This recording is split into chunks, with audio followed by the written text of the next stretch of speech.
Mike is on the mic with Mike, Richmond's premier business radio platform. Judge how you judge and say we going concrete. Nah, we just corner boys with the corner office. I'm at the cap table, what the splits is. Not that cap table, boy, we live this. Showing how business can make the community better. No one does it better than Mike Biz on the mic with Mike. Check it out. Ladies and gentlemen, welcome back on the mic with Mike, coming to you from high above Henrico. This is the Mike Biz Media Center, sponsored by Call Federal. We'd like to thank the good friends over at Call Federal. You can follow me on all the social platforms, which is Mike Biz, as well as on the mic with Mike. Right next to me, we got the man in the building, Levar Stoney, back in the house. How are you, sir? I'm well, sir. How you been? All right, really quickly, tell us folks who you are and what you do. I'm Levar Stoney. I'm the former mayor of Richmond, the 80th mayor of the city of Richmond. Served as mayor from 2017 through 2024. Also served as secretary of the Commonwealth here in Virginia from 2014 to 2016. So we got some history. You were one of the big gets that I got. I came here and I asked you, what would you want history to say about Levar Stoney 100 years from now? And you said, I wanted to have administration of consequences. That's right. I said to you, well, when the statutes came down, it changed Richmond. From the view, maybe not all, some of the folks in Richmond, worldwide, people looked at Richmond differently. Now, looking back on that, what would you say about your administration? Number one, I'm pleased with what we were able to accomplish in 8 years. 8 years flies because you get an election in between. It really, you never know what's going to happen day by day, month by month. And we had a couple of surprises in there. One of them being a pandemic. Yes. That lasted for a few years. And so you could have never predicted something like that. But I think when you look at the totality of what we were able to accomplish, whether it was removing the Confederate monuments, whether it was building new schools, build some new community centers, we changed, I think, the dynamic in Richmond culturally, economically as well. And I think we have a better national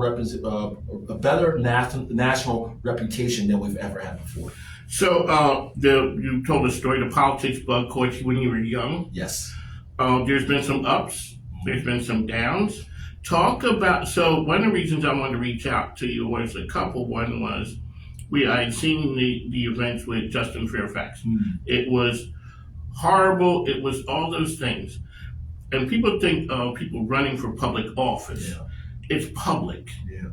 But there's a private side to it. When you win, everybody's like, yeah, you won. But what happens when you don't, when you still had the same vision, you still wanted to serve the public, but you sort of go in, and now that becomes your private world. Touch on that for me. Well, it is, first let me say that, my heart goes out to the Justin Fairfax kids, the Fairfax kids. They've lost their mother, they've lost their father, they've been orphaned, and we should be praying for them and that entire family right now, because growing up without parents in your teenage years and for the remainder of your life is unfortunately going to be a tough road for those kids. So may the Lord be with them. When I think about, people I think don't realize that I, at one time, before I was an elected official, right, before I was in public service, my job was to recruit candidates to run for office. I worked inside the Democratic Party. I ran the Democratic Party of Virginia when I was 26 years old, so around the 2008, 2009 time frame. And when I would go out and recruit candidates to run for office, I would recruit doctors and lawyers and people who were experts in their field. And I would have to sit them down and say, here's the thing. I know in your heart of all hearts you think you're going to win this, and we want you to win, but you have to prepare yourself to win, but also you have to prepare yourself for the alternative, and that is losing as well. And obviously I went into that race back in 2025 thinking, I'm going to win this Democratic primary, and I'm going to win this general election as well and be the lieutenant governor, but those were not in the cards. And I would be remiss if I did not tell you that I had prepared myself to win, but also I prepared myself to lose as well. Some of the preparation to get myself through a potential loss was, number one, I had a family to fall back on. I think that's important as well. Making sure your home life is strong, because you can get so tied up in being the title. But when the title is no longer there, you're just back to being your first name, your middle name, and your last name. That's true. So I met your wonderful wife. We were over at a Dale Fickett event over at the University of Richmond. She goes, "Hi, I'm Levar's wife." I'm like, you just can't come to me and say it like that. But that was years ago. Yep. So when you initially ran, you were single. Mm-hmm. You could take the win, you take the loss. You go on. So I had talked to Larry Roberts over at Sorensen, Mm-hmm. and I asked him, like I ask people, the way politics are these days, how do you go and say, "Honey, I'm running for office"? as hard as it is, everybody's knuckling up. There's all kinds of money being spent. Mm-hmm. You're trying to tell people who you are. Your opponent's trying to tell people who you are. Now you go, and he says that they have a class that they teach there to help, spouses and families understand what this is going to turn into. Yeah, it's a lot. It's a lot, and you only see the woman or the man who's in the role, or who is the candidate at that moment. But they've got a whole family that also might be depending on them as well. And the whole entire family needs support through this, because there's long days, long nights. They're out of the house. They got to raise money. You barely see them. When I ran for lieutenant governor, part of the time was when I was mayor in my last year as mayor, and also part of the time was, the year after I was mayor. And my child was born in the middle of that time period right there. And so for the early part, those first few months, I didn't get the chance to see some of my child's growth. Now I get to be home. I get to see everything. You don't understand sometimes how much you're missing until all the other stuff is gone. And you're there every day. You're there every day. Like, wow, okay. I didn't know it was all that was going on, but now I do. So it's a silver lining in some of what happens. What the outcome is. Obviously, me and the missus would have wanted a different outcome, but you know what? The voters had their choice, and they made their choice. Mike King, Levar Stoney here with me. All right, sir. Next question. As they say in church, I'd be remiss if I didn't ask you, what's next? What's on the political side? Boy, Mike, I get that question I bet you do. People, inquiring minds want to know. People see me out, having a drink, hanging out with some friends, having dinner, going on a walk, and people ask, so what is next? And number one, the real answer is, I don't know what is next. I spent my time recently working on my own business, which is a consulting firm that I was able to hang my own shingle out there and, gain some clients to work on business consulting, business development, helping small and larger companies navigate the government process. So I've been doing that, and I've been spending my time being a father as well. Do I think about politics? Yes, obviously. I'm still engaged in the Democratic Party, local government work, and state government, state politics as well. But when it comes to whether or not I'm going to run again, let's just say this: I am not going to get out there and start seeking it. Right? If an opportunity may come my way one day, and I'll consider it, but I don't have any plan at the moment. I'm just going to be the best father I can be and spend some time investing in my family and in my business. All righty, so we're going to go back to 2008, 2009, the young Levar Stoney running the Democratic Party. Yeah. What was the sales pitch then, unsuspecting, I'm just doing my thing, minding my business. Levar Stoney shows up and says, you want to run for office. Yeah. What was your sales pitch back then as opposed to the veteran Levar Stoney showing up now talking about you want to run for office? What was your pitch? My pitch to you? Back then, yeah. I'm just So a regular guy. you're a regular guy. I want to recruit you. Yes, and it's 2000. You're the young guy. Yeah, yeah. Well, first, Mike, I would say to you is like, we know of your impact on the community, right? Not only are you successful in your, what you do for work, your occupation, but we also know you are socially and civically involved. And we need good people like you in public office. Now, here's the thing. You're probably saying, "Oh, I don't think it's That's me. exactly what I'm saying. It's somebody else." But I'm telling you, it's you. We need you to roll up your sleeves and look at this as a part of your civic duty. You can vote. Everybody can vote, right? Everybody out there can vote. But this is a different level of citizenship. Okay, sir. That was then. We're in a different time now. Yeah, different time. Way different time now. What's the sales pitch to get somebody to jump in? We see people run all the time. They're running. Yeah. And it's funny when people would come to the radio station, when they come and they're running, they got handlers with them. Yeah. When they win, you see them, they got handlers. Mm-hmm. When they don't win, they come by themselves because there's a consequence. Are you talking about me? No, there's other folks who've come and they're like, I'm like, explain to me how we get that next generation of people to be public servants to go out there, throw a hat in the ring and say, I want to make a difference. Let's put this in business terms, okay? Running for office, it's also, I would say, somewhat entrepreneurial as well. I guess. Right? Because you are essentially betting on yourself. Yes, you are. Right? Now, I want people who are driven by doing the right thing, right? Getting in office and doing right by the people, listening to the people and doing right by the people. And also, I want someone who's going to be courageous and brave, right? Someone who's going to not just get there and just like be the status quo, but someone's going to get in there and say, you know what? I don't care what the next election may bring me. I'm going to do what's right for the moment. And there are some people who don't want to do that, right? There's some people who, you know what, they'd rather stay in the background and play it safe and all that. And I'm not asking for safe. I'm asking for people who are like, you know what, I saw a wrong and I'm trying to right it. And it may cost me my election next time around, but I'm going to do it.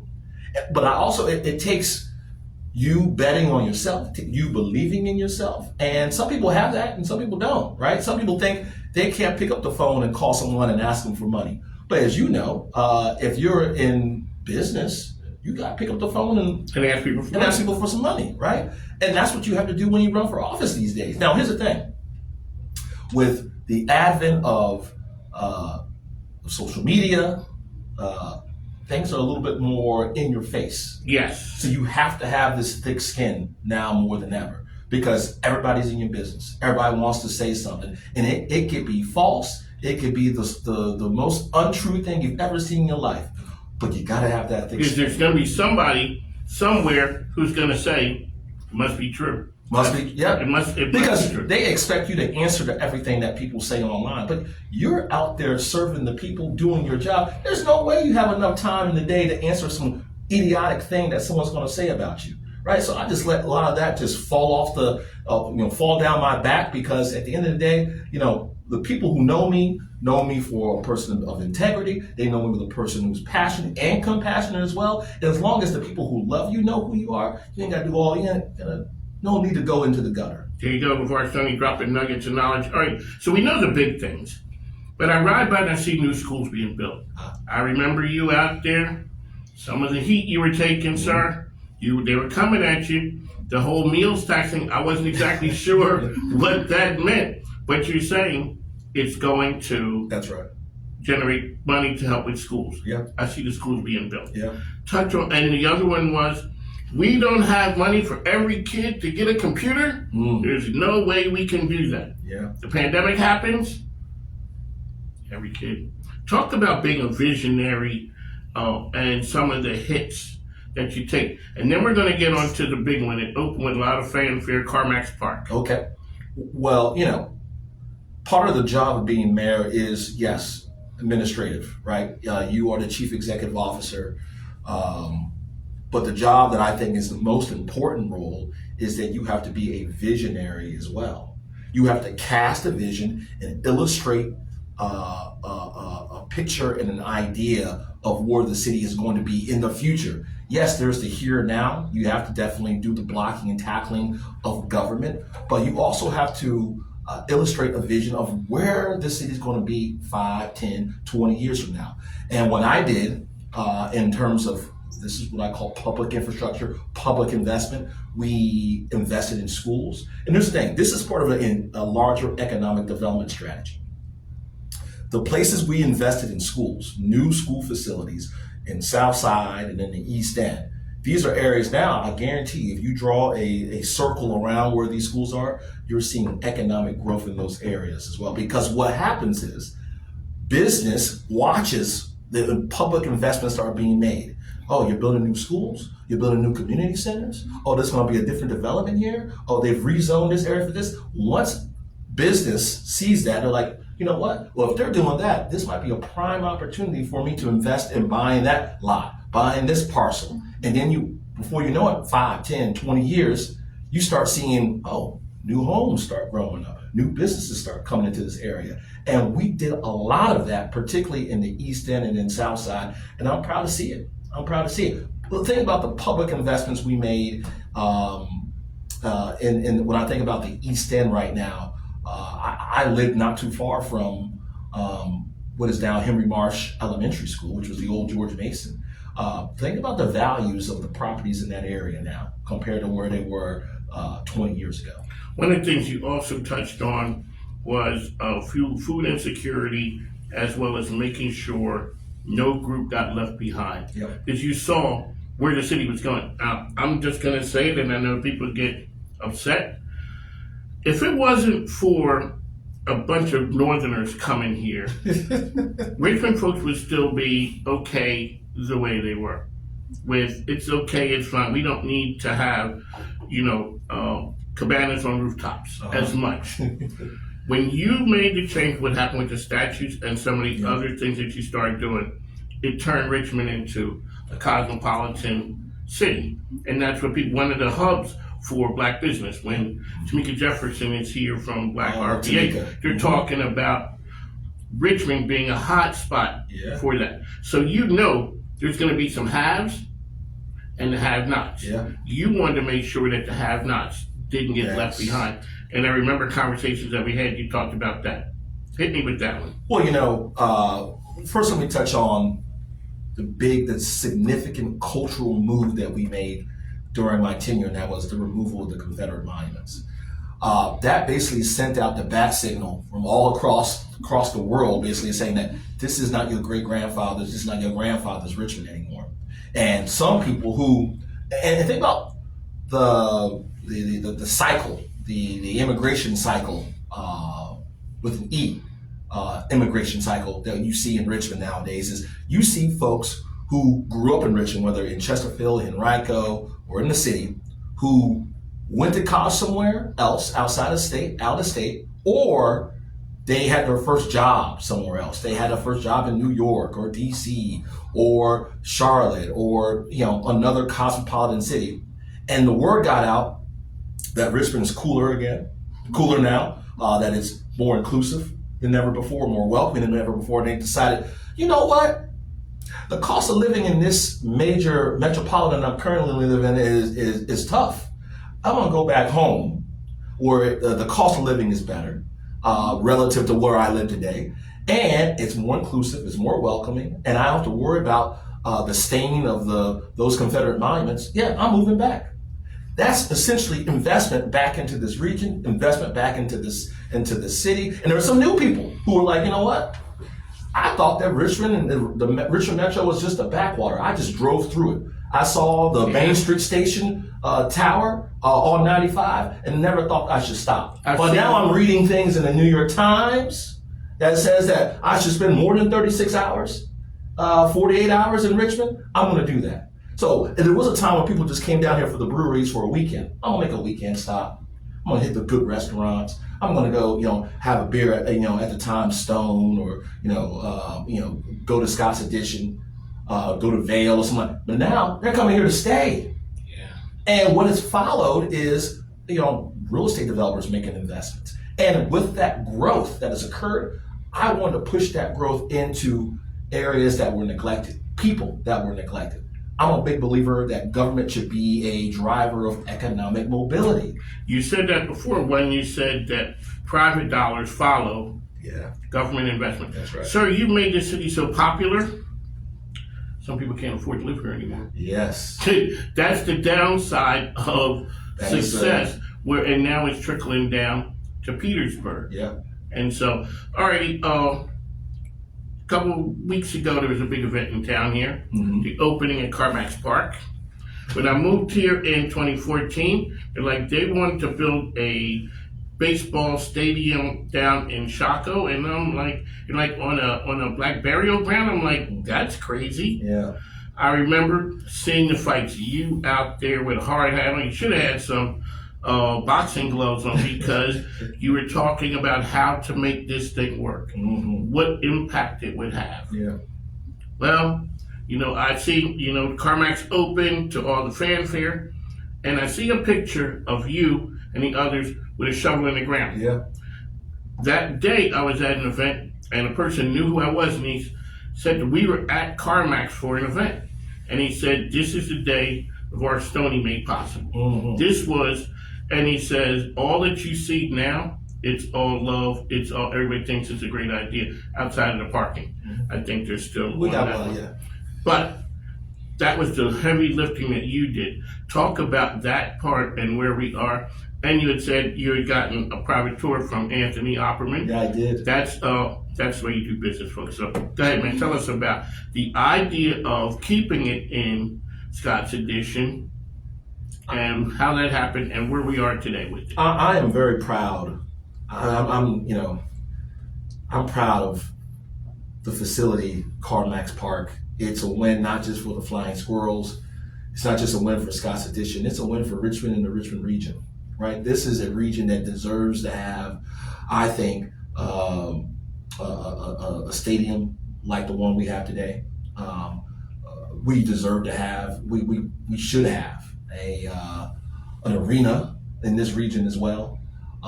There are things I think that in order for us to be a competitive metro for the talent that we talked about earlier to move into the city, you have to have these amenities. But also you have to have the basics right as well. You got to have good schools and good roads and safe communities. All those things. You got to have all those things to compete with the Charlottes and the Denvers and you have to. And so when I had an opportunity and Anthony said, I could come by the weekend before the Tuesday of opening day. I took my wife, my little girl Sunday, and we got a chance to walk the 360, view of Carmax Park. And I'll admit, I didn't shed any tears, but I felt, so I was this close of being like, wow, we did this. And here's the thing, you're right. What you're seeing today is the final product. And the difficulty to get to where we finally agreed to it, that we're going to do this, it was difficult, particularly coming off the loss. Yeah, it was a loss. The loss and then the failure, the failed attempt to try and get Navy Hill off the ground. The build-up, right? I remember, sir. Let's go back to that. Well, I sat down after Navy Hill failed and after our attempts at a casino. I remember getting my team together and saying, guys, should we just stop trying to do these audacious projects? And my team looked at me around the table and said, no. Keep going. Keep going. And I was like, okay, we're going to keep on going. And we kept on going. We got a partnership in place, a public-private partnership in place that I think will be impactful here in Richmond for years and years to come. What you're seeing now is just the ballpark, the venue. But there's going to be a public park alongside this, more housing, a hotel. People are going to be living. This is a whole new neighborhood that will essentially rise out of the ground alongside Carmax Park. Right across the street, the brand new apartments, Novel. Shout out to my good friends at Novel. We go over there and we work with them. To come right across the street to the Carmax Park, it's something I remember when you talked about Navy Hill. And I remember your road show. We were at Stumps and some other restaurants, and you're talking about the impact that it would have on this. So that did not work. And I didn't know at the time, because I didn't understand the way Richmond politics work. They're like, Levar Stoney ain't got a chance, and you know what, for this to pass, he does not have the votes. I'm sure that when you were talking about the new baseball diamond, people were saying that same thing. Yeah. What was the difference between those two projects, do you think? I look back at it and there's some things I would have done differently. Number one, in the Navy Hill attempt, there was only one proposal that came forward. What happened was the people behind that one proposal sort of usurped everybody else's proposal. So the people that they heard were going to compete against them, they were like, you know what, instead of all competing against one another, why don't you come and be a part of the project? So essentially they spread the wealth out between them, right? And so it ended up being one proposal. What we should have done was put it out to bid again. So there could be another. You want people to think that the game isn't rigged, right? And I think it started to have this perception problem. And then you have to sell the public on, hey, this is the right project for the city, and the city is going to gain something. You're going to gain something from this, right? That's what I wish I would have done differently. And also, I think instead of telling the city council this is what we're doing with the Diamond District project, we sort of walked arm in arm together through the whole process, right? I put a couple council members on the committee to sort of evaluate the proposals. So they all felt like they had skin in the game. I think that's the key. The legislative branch has to feel like they have skin in the game. You saw the same thing with Glenn Youngkin and the Arena project with the Capitals and the Wizards, right? The legislature did not feel like they had skin in the game. And that's a mistake that we made early on with Navy Hill. So Glenn Youngkin could have learned from our mistakes. Because when the news broke, that was a very big deal. And we all thought it was a done deal. Yeah. Congratulations were around, everybody was happy. Until it wasn't. Until it wasn't. And you really have to be intentional about, you know what, we're not trying to Bigfoot you. We're going to try and hear you out. What do you want to see in a project like this? And that's what we did with the Diamond District. And you know what? That's what I think is going to be a long-term success. There are some people out there saying, oh, it's too complicated. It's this, that, and the other. VCU, they haven't signed up yet and all this stuff. Trust me, it's all going to fall in place. I have a good feeling about that. I think Mayor Vula and Odie Donnell, who was the Chief Administrative Officer, this is a priority for them. And I think VCU recognizes that, you know what, you don't want to be the odd man out. There are times, there are pictures that you get on Instagram and on social media that float around about that one person who doesn't sell their parcel and how the world just grows around them. You don't want to be that individual. And I think at the end of the day, VCU is going to play ball. I take them at their word that they're going to play ball, and you're going to see a great project come out of the ground next to Carmax Park. And I would guess that's what the bus station just had lot being sold. And, well, the bus station, that's a private parcel that, once again, wants to be our investment, the city's investment, has stimulated all the other properties around there to go up for sale and will be developed. Even those parcels along Arthur Ashe Boulevard across the street from Fat Dragon, right there. Those you saw that apartment building rise up. I couldn't believe it. Right? And so you'll eventually, except for the Wawa there, which is one of the busiest Wawas on 95, right? You're going to see that whole stretch, I think, eventually developed, and behind it developed as well, because of the Diamond District and the city saying this is a priority and we're going to invest in it. Looking back on it now with the casino going to Petersburg, what's your thoughts on that? You took two swings at it. Yeah. The first swing, it was okay. The second time, he was like, Levar Stoney, he trying to rewrite history. He took another swing at it. Yeah. But thinking back on it now, what do you think? Was that the right move? Would you do it the same way? Would not do it the same way. You should not have done it the second time. Basically, the city council came to me, members of the city council, I'm not going to name any names, but I think people who follow Richmond politics and Richmond news know that they were basically saying, I got the votes. So this is going to happen with you or without you. And when the city council tells you they got the votes and they're going to go along, and then also people don't recognize there are also trade-offs that leaders have to make as well. And in order for me to garner the votes necessary to make the Diamond District happen, I had city council people saying to me, well, then you got to give me something. Oh. Right? You want my vote for the Diamond District? Well, I'm going to need you, Mr. Mayor, to help me out with this, the casino vote. And I was like, wow, but that's how it's done, right? I had to, think about the greater good. And even though I know it pissed a lot of people off that we did it the second time, I wish we had not done it the second time. And then, you know what? It happened. I wish it had not happened the second time because, it was a close vote, but it wasn't going to happen. And, the trade-off that we made was we got to make the Diamond District happen. And so I was able to get some votes for the Diamond District because of my support for the casino a second time. There you go. So, sir, this is a business show like you know.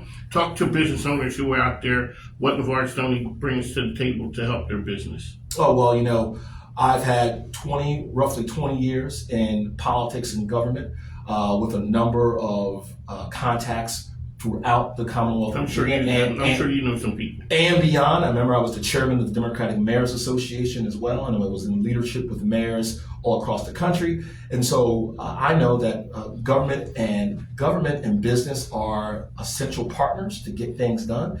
And if you need someone to help you navigate the government process, whether local, state, I can be that guy. I can help you guide you through that process and find a win-win between government and business. Because sometimes people are afraid of dealing with the government. I'm never getting paid. The process is too convoluted. All those things, but they tell people the government is out there to do business. That's exactly. And you need to get a part of that. Levar Stoney here. How can people reach you, sir? Well, you know what? They can reach me on Instagram at Levar Stoney. I'm on Twitter at Levar Stoney as well. I'm still active. I still opine on topics. Yes, on topics. And so I see opining out there. Yeah. So now and again, you will hear me opine on local topics and sometimes state and federal topics as well. Last things, I saw a picture of a young Levar Stoney with Reverend Jesse Jackson. Touch on what that one was, to be there in that moment. At James Madison, I was the student body president. A student government association president, and I did that for 2 years. And I had an opportunity to meet some great people while in that role. I met Jesse Jackson at one time, and I couldn't believe and Jesse Jackson, by the way, he was a big gentleman. Like he was tall. Remember, he played football at one time. I think North Carolina A&T, right?